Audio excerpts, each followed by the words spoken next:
আসসালামু আলাইকুম, আমি সুমন আছি আপনার সাথে।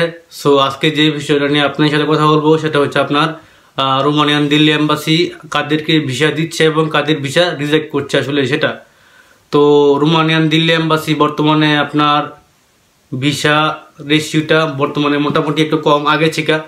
আপনার আগের তো মোটামুটি একটু ভালো ছিল, মাঝখানে দেখা গেছে আবার খারাপ হয়েছে, এখন আবার মোটামুটি মিডিয়াম পর্যায়ে আছে। বর্তমানে আপনার ভিসা রেশিও 40 থেকে 50% বলা যায়। দেখা গেছে অনেক বাইরে আমাকে আসলে মেসেজ করছে যে ভাই ভিসা পাইছে, অনেকে ভিসা পাই নাই, অনেকে রিজেক্ট খাইছে। সো আসলে এখন মেইন টপিকে আসি, আসলে ভিসা রিজেক্ট কারা কারা খাচ্ছে এবং কারা কারা ভিসা পাচ্ছে আসলে সে বিষয়ে বলি। সো প্রথমে আপনার বলি যারা যারা আসলে রিজেক্ট খাচ্ছে আসলে মূল কারণ কি। সো ইন্ডিয়াতে যারা যাচ্ছে এবং যারা দিল্লি রোমানিয়া এম্বাসিতে ইন্টারভিউ দিচ্ছে তাদের মাঝখানে দেখা গেছে অনেকেই আপনার ভিসা রিজেক্ট খাচ্ছে। আর মূল কারণ হচ্ছে আপনার ডকুমেন্ট ফেক। দেখা গেছে ডকুমেন্টের মধ্যে কী কী পড়ে, আপনার ডকুমেন্টের মধ্যে আপনার দেখা গেছে আপনার অনেক সময় দেখা গেছে পাসপোর্টের মেয়াদ প্রায় শেষ পর্যায়ে, এই জন্য অনেকে ভিসা রিজেক্ট খায়। অনেকে দেখা গেছে আপনার পারমিট আপনার অরিজিনাল কোম্পানিতে না, কিন্তু আপনার পারমিট দেখা গেছে আপনার এই সাপ্লাই কোম্পানিতে পারমিট, এই জন্য অনেকে ভিসা রিজেক্ট খায়। আবার দেখা গেছে আপনার দেখা গেছে পুলিশ ক্লিয়ারেন্স, অনেকে দেখা গেছে ফেক পুলিশ ক্লিয়ারেন্স দেয়, এই জন্য অনেকে দেখা গেছে আপনার রিজেক্ট খায়। এবং দেখা গেছে আপনার ছবি যেটা দেন পাসপোর্টের মধ্যে আপনার দেখা গেছে ওখানে যে আপনি সাবমিট করবেন কাগজপত্র যেগুলো আছে ও সাবমিটের মধ্যে দেখা গেছে আপনার অনেক সময় ছবি আপনার ঘুলা আসে, এই জন্য অনেকে আসলে রিজেক্ট খায়। তো আসলে এইগুলো ডকুমেন্টটি ঠিক আছে, ডকুমেন্টের কারণে যারা যারা আপনার রিজেক্ট খায় আসলে এই কারণে অনেক সময় রিজেক্ট খায়। অনেক সময় দেখা গেছে আপনার রোমানিয়াতে আপনার যে কোম্পানিতে পারমিট বের হয়েছে ওই কোম্পানিতে দেখা গেছে আপনার ট্যাক্স প্রপারলি আরও পে করে নেই। তো ট্যাক্স পে না পে করার কারণে দেখা গেছে ওই কোম্পানি আপনার ব্ল্যাক লিস্টে পড়ে গেছে। তো এই জন্য অনেকের আপনার দেখা গেছে এই কোম্পানিতে যা যা পারমিট পাইছে ওদের সবার বিষয় রিজেক্ট হচ্ছে। আর দেখা গেছে আপনার এইগুলো ডকুমেন্টের জন্য, আসলে ডকুমেন্টের জন্য আসলে অনেকে রিজেক্ট খায়। আর দেখা গেছে সেকেন্ডলি হচ্ছে আপনার আর্টিকেল 27, মানে আপনার সন্দেহভাজনের জন্য আপনার অনেকে রিজেক্ট দেয়। তো দেখা গেছে অনেক এক কোম্পানিতে 10 জন পারমিট পাইছে, 10 জন আপনার ইন্ডিয়াতে গেছে ইন্টারভিউ দেওয়ার জন্য, এর মাঝখানে দেখা গেছে আপনার 3 জন কিংবা 4 জন ভিসা পাইছে, 6 জন ভিসা পায় নাই। আসলে এই কারণটা কি, আসলে এই টপিকের মূল কারণটা কি যে আপনার একই কোম্পানিতে পারমিট পাইছেন 10 জন, সবারই আসলে অর্থনৈতিক পারমিট, সবারই রিয়েল কোম্পানির পারমিট, সবার ডকুমেন্টে আপনার ঠিকঠাক আছে, কিন্তু আপনার 10 জন থেকে 4 জনের ভিসা পাইছেন, 6 জন ভিসা পান নাই। আসলে এই 6 জনের মাঝে আসলে আপনার গড় করে দেখা গেছে কি আসলে কারা কারা বেশিরভাগ ভিসা পাইছে, ঠিক আছে, আর কারা কারা পায় নাই। তো যারা ভিসা না পাইছে তাদের মাঝখানে দেখা গেছে আপনার কম বয়সী, আপনার আন্ডার 20 যারা আছেন বা যারা 20 বছরের কম বয়সী আছেন, 17, 18, 19, 20 বা আপনার 21, 22 আপনার এই বছরগুলোর ভিতরে যারা যারা আছেন এবং যারা এম্বাসি ফেস করার সময় খুব স্টাইলিশ হয়ে এম্বাসি ফেস করেন, তাদের ভিসাটা মূলত বেশিরভাগ রিজেক্ট করে।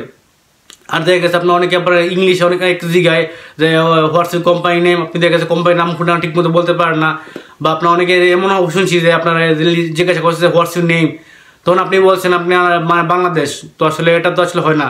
আপনার নাম জিজ্ঞাসা করছে, আপনি দেখে দেশের নাম বলে দিয়েছেন, তো আসলে ওরা বুঝাচ্ছে যে আসলে তো বেসিক ইংলিশটাই বুঝে না, তাহলে ওরা আসলে রোমানিয়া নিয়ে কেমনে কি আসলে কেমনে কি করবো রোমানিয়াতে গিয়া। তো এই জন্য অনেকে দেখা গেছে আপনার ভিসা রিজেক্ট দেয় বা আর্টিকেল 27 দিয়ে দেয়। বা আবার দেখা গেছে মূল টপিক হচ্ছে কম বয়সী এবং আপনার দেখা গেছে ইন্টারভিউ তো অনেক খারাপ দেয় বা ইন্টারভিউ তো অনেক ইংলিশ কোনো কিছু বুঝে না। আবার দেখা গেছে অনেকে আবার ইন্টারভিউতে যায় ভালো মানে কোট টাইপ হয়ে বা ভালো একটা মানে সায়েন্স দিয়া তখন ইন্টারভিউ দিতে যায়, তখন ওরা দেখা গেছে আসলে কি ও এত মানে ফুসফাস ধরে আইসে, চুল টুল ইন করে আইসে, আসলে ও তো মনে হয় রোমানিয়াকে থাকবে না, ও তো রোমানিয়া থেকে পলায় যাবো গা। সো এই জন্য অনেকের আবার দেখা গেছে রোমানিয়ার দিল্লি এম্বাসি ভিসা দেয় না বা আপনার এম্বাসিডর ভিসা রিজেক্ট দেয়। তো এইগুলো দেখা গেছে রিজেক্টের কারণে। তো এখন বলতেছি আসলে কারা কারা ভিসা পায়। আপনার যারা যারা 10 জন থেকে যারা যারা 6 জনে বা 4 জনে যারা যে ভিসা পাইছে তাদের মাঝখানে আপনার বেশিরভাগই যারা দক্ষ শ্রমিক।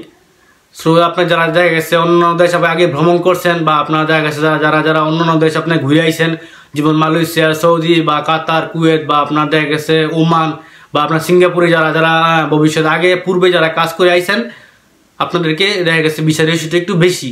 যারা আপনার বাংলাদেশে আছেন বর্তমানে বা বাংলাদেশে কোনো কাজ কাম করেন না, আপনার বেকার, দেখা গেছে আপনার বাপ মার হোটেলে খান বৈশা আপনার যারা আপনার পারমিট পাইছেন এবং যারা আপনার আগে দেখা গেছে কোন দেশের অভিজ্ঞতা আছে বা কোন দেশে আপনার 5 থেকে 10 বছরের অভিজ্ঞতা আছে, কাজের এক্সপিরিয়েন্স আছে, তাদেরকে মূলত ভিসাটা একটু বেশি দিচ্ছে।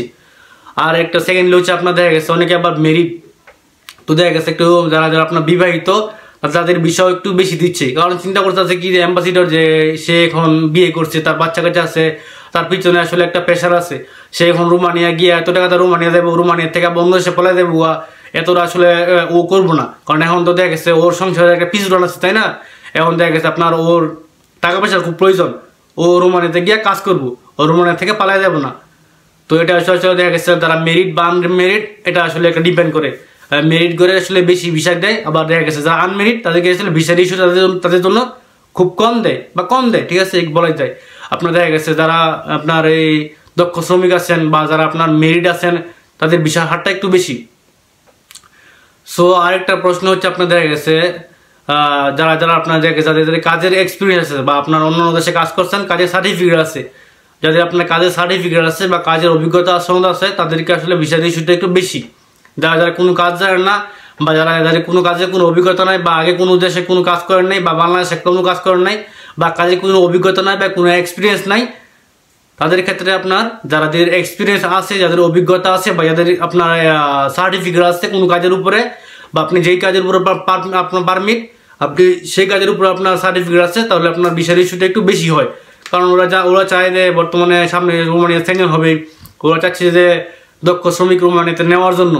অদক্ষ শ্রমিক আসলে ওরা নিতে চায় না, কারণ অদক্ষ শ্রমিক নিয়ে আসলে ওরা কী করবে। এখন বর্তমানে 2024 সালে রোমানিয়াতে আপনার মার্চ মাস থেকে আপনার সেঞ্জন হবে। সো ওরা চাচ্ছে আপনার দক্ষ শ্রমিক নেওয়ার জন্য এবং রোমানিয়াটাকে আরও ডেভেলপ করার জন্য। সো আসলে এই হলো মূল টপিক।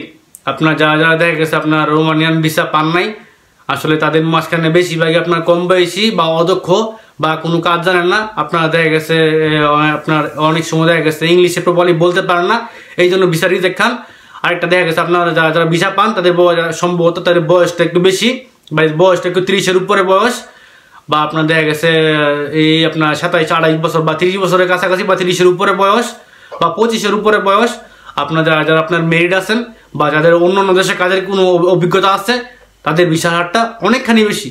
বর্তমানে তাদের ভিসাটা একটু বেশি দিচ্ছে রোমানিয়ান দিল্লি এম্বাসি। সো এই ছিল আজকের টপিক, কাদেরকে ভিসা বেশি দিচ্ছে এবং কাদেরকে ভিসা কম দিচ্ছে। আসলে এই বিষয় নিয়ে একটা ভিডিও বানালাম। সো যাই হোক, ভালো থাকবেন। আসসালামু আলাইকুম।